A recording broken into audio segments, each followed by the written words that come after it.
তাই ল'ৰাটো যিটো ল'ৰা ভাল পাইছিলে তাইক মই বাৰে বাৰে কৈছিলোঁ যে তই সেইটো ল'ৰা ভাল নাপাবি, সেই ল'ৰাটোৰ স্বভাৱ চৰিত্ৰ ভাল নহয়, সেই ল'ৰাটো বহুত বেয়া।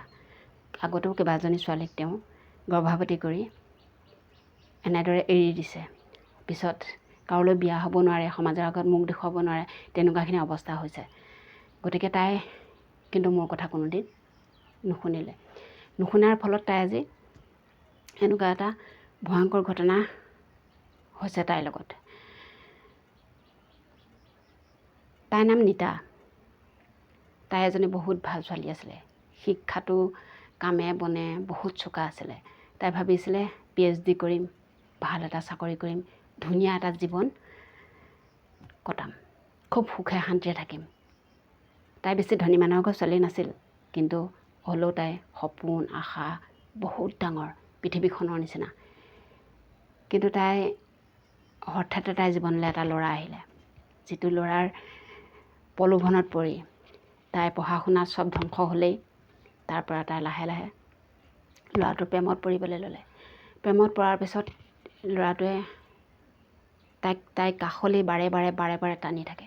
কিন্তু তাইক লগ ধৰি থাকে, বৈ অমুকত যাম, বৈ তমুকত যাম, বৈ শ্বিলং টিলং ফুৰিবলৈ যাম, কিন্তু তাই কোনোদিন যাম নক'লে আৰু নাযায়। মানে তাই পঢ়াত আৰু আগ্ৰহ আছিলে, আৰু তাই মানে এখন ধুনীয়া পৃথিৱী গঢ়া নিজৰ সংসাৰখনক লৈ পিছত ভালকৈ বিয়া হ'ব, ল'ৰা ঘৰৰ পৰা চাই বিয়া দিব, ভাল এখন সংসাৰ পাতিব, খুব ধুনীয়াকৈ সেই সংসাৰখনত তেওঁ ঘৰৰ পৰিয়ালটো লৈ থাকিব। কিন্তু সেই সপোনবোৰ পলকতে ছাৰখাৰ হৈ গ'ল।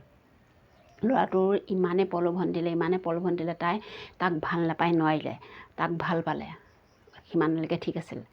ছোৱালী থাকিলে বা ল'ৰা হ'লে ইজনে সিজনক ভাল পাবই, ল'ৰা থাকিলে ল'ৰা ঘৰলৈ ছোৱালী যাবই, ছোৱালী থাকিলে ল'ৰা ঘৰলৈ ল'ৰা আহিবই, নহয় জানো বাৰু? কিন্তু সেইখিনিতে আচলতে মাক বাপেকেও কিছুমান চকু দিব লাগে, নহ'লে বিপদটো অনিবাৰ্য, বিপদ আহিবই। তাৰ পৰা ল'ৰাটো ভাল মানুহৰ ঘৰৰ ল'ৰা আছিলে, যিহেতু সিহঁতৰ সমাজ এখনত ভাল উঠা বহা আছিল তেওঁৰ দেউতাকৰ। কিন্তু বহুত কথা ভাবি চিন্তি তাক ভাল পাই অলপ দিনৰ পিছত 2-3 মানৰ পাছত ইজনে সিজনৰ লগত বেছি কথা পতা হ'ল, ইটোৱে সিটোৱে নেদেখাকৈ থাকিব নোৱাৰা হ'ল। তাৰ পাছত লাহে লাহে সিহঁতৰ প্ৰেম বাঢ়ি গ'ল। প্ৰেম বাঢ়ি যোৱাৰ লগে লগে তাই য'ত ত'ত ৰাতি তাৰ লগত যাবলৈ ধৰিলে। আচলতে সি লৈ যায়, জোৰ জবৰদস্তিকে ঘৰৰ পৰাই লৈ যায়, সেইবাবে তাই যায়। তাই কিন্তু বেয়া ধান্দা নাছিল কোনো ধৰণৰ। এদিন সি এনেকুৱা এটা কাম কৰিলে, যিটো কামৰ বাবে তাই বহুত আজিও মানে কান্দিবলগীয়া হৈছে, চকু পানী টুকি টুকি ভাত খাবলগীয়া হৈছে নিজৰ ঘৰত। যিহেতু সি এখন ভাল ডাঙৰ হোটেলত কি কৰিলে, এৰাতি থাকিম বুলি ক'লে। তাই কোৱা নাছিল যে মই থাকিম, যে মায়ে দেউতাই ঘৰত চিন্তা কৰিব, মই যাবগৈ লাগিব, কিন্তু সি নামানিলে। সিহঁতি গৈছিলে শ্বিলঙত, কিন্তু তাত থাকিলে, এৰাতি হোটেলতে কটালে। কিন্তু সেই ল'ৰাটোৱে, তাই যিটো ভাল পাইছিলে ল'ৰাটো, ভাল মানুহৰ ঘৰৰ ল'ৰাবোৰ কিছুমান বহুত বেলেগ, সকলোকে কোৱা নাই, কিছুমানৰ ধান্দাবোৰ বহুত বেলেগ। তেওঁলোকে দুখ কষ্ট কৰি টকা ঘটিব নোৱাৰে, আচলতে কিছুমান ছোৱালীৰ ওপৰত ব্যৱহাৰ কৰি তেওঁলোকে ধনী হ'ব বিচাৰে। কিন্তু তাই খানাত তাই যিখিনি অৰ্ডাৰ দিছিলে খাবৰ কাৰণে ৰাতি, সেই খোৱা বস্তুখিনিত কিবা এটা নিচাযুক্ত বস্তু মিহলাই দিলে। আৰু সেই নিচাযুক্ত বস্তু মিহলাই দিয়াৰ পাছত খোৱাৰ পাছত তাই মানে বহুত টোপনি ধৰিলে, তাই ক'ব নোৱাৰা হৈ গ'ল। ক'ব নোৱাৰা হৈ যোৱাৰ পাছত সি এনেকুৱা এটা জঘন্য কাম কৰিলে, তাৰ লগৰ কেইবাজনো বন্ধু মাতি আনি তাইক লগত অশ্লীল কাৰ্য কৰিবলৈ দিলে। সি কিন্তু চাই থাকিলে, সি কিন্তু ভিডিঅ' কৰি থাকিলে। সি একো কৰা নাছিল যদিও কিন্তু লগৰ বন্ধুবিলাকে তাইৰ লগত উপৰি জুপৰি কিছুমান বেয়া কাম কৰিলে, আৰু সেই বেয়া কামবিলাকৰ ফলত মানে তাইৰ জীৱনটো ধ্বংস হৈ গ'ল। কিন্তু সি কি কৰিলে, সেই ভিডিঅ'বোৰ ফটোবোৰ তাৰ মোবাইলত ৰাখি থৈছে, তাইক ব্লেকমেইল কৰিবৰ কাৰণে। ৰাতিপুৱালে সি ধুনীয়াকৈ তাইৰ লগতে শুই আছে, যেন সি একো কৰাই নাই। তাই উঠি নিজৰ গাত অকণমান হ'লেও গম পাই দিয়কচোন। কিন্তু তেওঁ ভাবিলে কি হ'ল, মোৰ লগত কি হ'ল, মোৰ মাথাটো ইমান কিয় বিষাইছে, মই কিয় বিচনাৰ পৰা উঠিব পৰা নাই, তুমি মোক কিবা কৰিলা নি, তুমি মোৰ খোৱা বস্তুত কিবা দিছিলা নেকি। তাই সন্দেহ উপজিলি তাৰ ওপৰত, কিন্তু সি কোনোপধ্যে হৈ নাকাঢ়িল, একো নক'লে। তাই তললৈ নামি গৈ হোটেলৰ কৰ্তৃপক্ষকো সুধিলে, বয়কেইটাকো সুধিলে যে তোমালোকে এনেকুৱা কৰিছিলা নেকি। কিন্তু সি টকা পইচা দি সেই হোটেলখনৰ মেনেজমেণ্ট ল'ৰাকেইটাক কৈ থৈছিলে যে এই বিষয়ে মানুহগৰাকীক একো নক'বলৈ বুলি। কিন্তু তেওঁলোকেও একো হৈ নাকাঢ়িলে। হৈ নকঢ়াৰ ফলত দুয়োটাই ঘৰলৈ পিছদিনাখন গুচি আহিলে। লাহে লাহে তাই যেন কিবা এটা অনুভৱ কৰিছে তাইৰ প্ৰতি। সেই অনুভৱবোৰ সঁচাকৈ সম্পূৰ্ণ হ'ল মানে তাই গম পালে, তাই মাথা ঘূৰাই কিবা ঘূৰাই তাই ডক্টৰৰ ওচৰলৈ গ'ল। ডক্টৰে ক'লে, প্ৰমাণ কৰিলে। ডক্টৰে চিকিৎসা কৰাৰ পাছত ক'লে যে তুমি প্ৰেগনেণ্ট, 2 মাহৰ প্ৰেগনেণ্ট হ'লা। তাই আচৰিত হৈ গ'ল যে মই এই কামটো মোক কোনে কৰিলে, সিটো একো কৰাই নাই বুলি কৈছে। নকৰিলে মইতো তাৰ লগত কোনোদিন এনেকুৱা এটা বেয়া কামত লিপ্ত হোৱাই নাই যিটোৰ কাৰণে এইটো সম্ভৱ। কিন্তু সি কোনোদিন হৈ নাকাঢ়িলে, তাইৰ লগত আগৰ নিচিনাকৈ ভালকৈ থাকে।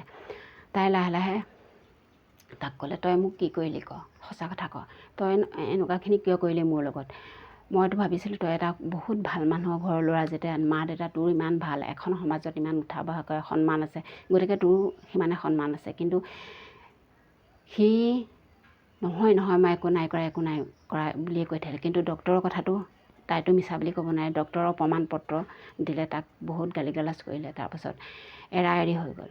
এৰা এৰি হৈ যোৱাৰ পাছত তাইক ভাল ল'ৰা এটাই চাবলৈ আহিছিল। কিন্তু চাবলৈ অহাৰ পাছত সেই ল'ৰাটোক ক'লে যে মোৰ এনেকুৱা ঘটনা হৈ আছে, মই 2মহীয়া এটা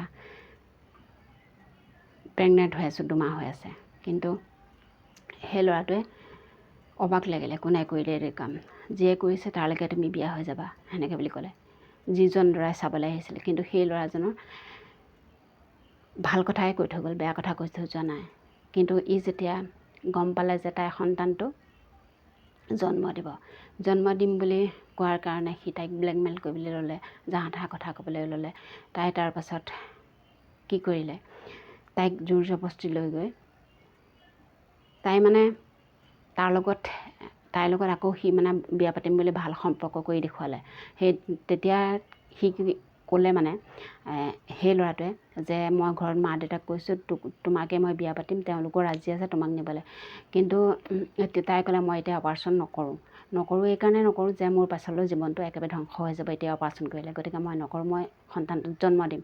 কিন্তু সেই জন্ম দিম বুলি কোৱাৰ কাৰণে সি বুদ্ধি কৰিলে। আচলতে তাই যেতিয়া 9 মাহ হ'ল, 9 মাহত কিছু লোকৰ গৰ্ভৱতী মানুহৰ সন্তান জন্ম হয়, প্ৰসৱ হয়। গতিকে সেই সময়খিনিত যেতিয়া জন্মৰ তাৰিখ আহিল, সি মেডিকেললৈ নিজে লৈ গ'ল। নিজে লৈ যোৱাৰ পাছত কি কৰিলে গম পাইছেনে, তাত ধুনীয়াকৈ নৰ্মেলত সন্তানটো জন্ম হ'ল। সন্তানটো জন্ম হোৱাৰ পাছত ডক্টৰেতো এৰি নিদিব, পুলিচ কেছ হৈ যাব। গতিকে সি কি কৰিলে, তাৰ পৰা ৰিলিজ লৈ অনাৰ পাছত তাইক ধুনীয়াকৈ বুজাই মেলি ক'লে যে এইটোতো এতিয়া জন্ম হ'ল, এতিয়াতো বহুত ডাঙৰ কথা হৈ যাব, তুমি কেনেকৈ পোহপাল দিবা, তোমাৰ জানো গাঁৱৰ মানুহে এইটো মানি ল'ব, কেতিয়াও মানি নলয়। গতিকে কোনো পধ্যেই এই সন্তানটো জীয়াই থাকিব নালাগে। তেতিয়া জীয়াই থাকিব নালাগে বুলি ক'লত তাই একো নক'লে। তাই এটা কথাই ক'লে, এতিয়া তুমি যি কৰা মই জন্ম দিলোঁ, তোমাৰ সন্তান দেখিবলৈ তোমাৰ নিচিনাই হ'ব ডাঙৰ হ'লে, এতিয়া তুমি যি কৰা। সি ধুনীয়াকৈ যিদিনাখন ৰিলিজ দিছে মেডিকেলৰ পৰা, সেইদিনাখন তাইক ছোৱালীজনীকো লগতে লৈ আহি ঘৰত চঞ্জাই দিলে মাক দেউতাকক। আৰু সি সন্তানটো লৈ গ'ল মই কোনোবা এখন আশ্ৰমত দি দিম বুলি। কিন্তু সি আশ্ৰমত দিবলৈ নিনিলে। সি কি কৰিলে, জাবৰৰ দমত ডাষ্টবিনত কাপোৰেৰে ভালকৈ নুৰিয়াই, যাতে বাহিৰৰ বস্তুৱে পোক পৰুৱাই কামুৰিব নোৱাৰে সন্তানটোক, যাতে কোনোবাই পাই লৈ যাব পাৰে, ধুনীয়াকৈ বাকচ এটিত ভৰাই ধুনীয়াকৈ কাপোৰে মেৰিয়াই যাতে উশাহ লৈ থাকিব পাৰে, তেনেধৰণে ডাষ্টবিনৰ কাষতে থৈ আঁতৰি গুচি গ'ল। চাওকচোন, এনেধৰণৰ যদি সন্তান জন্ম দি ডাষ্টবিনত পেলাই দিবলগীয়া হয়, তেনেহ'লে ছোৱালী ভাল পাইছিলি কেলে? সেই ছোৱালীজনীৰ জীৱনটো ধ্বংস হ'ল। ল'ৰা মানুহৰ জীৱন ধ্বংস নহয়, আচলতে দাগ বেছিকৈ লাগে ছোৱালীৰ গাতহে। সেইকাৰণে ছোৱালীসকল সাৱধান, তোমালোকৰ নিজৰ সপোনবোৰ যিবোৰ সপোন পুহি ৰাখিছা সেইবোৰ সপোন পূৰাবলৈ চেষ্টা কৰা। ঘৰৰ পৰা যেনেকৈ ল'ৰা চাই বিয়া দিয়ে তেনেকৈ বিয়া হ'বা, কিন্তু নিজৰ পচন্দৰ মতে। কোনোবাই প্ৰলোভন দিলে ভাল পাবলৈ কেতিয়াও নাযাবা। লাগিলে ঠেলাৱালাই হওক, ৰিক্সাৱালাই হওক, দিন হাজিৰা কৰি খোৱা ল'ৰাই হওক, ভাল হ'ব লাগে। সমাজৰ আগত তুমি তেতিয়া মূৰ দাঙি জীয়াই থাকিব পাৰিবা। মোৰ এই কাহিনীটো কেনেকুৱা লাগিল কমেণ্টত জনাবলৈ নাপাহৰিব।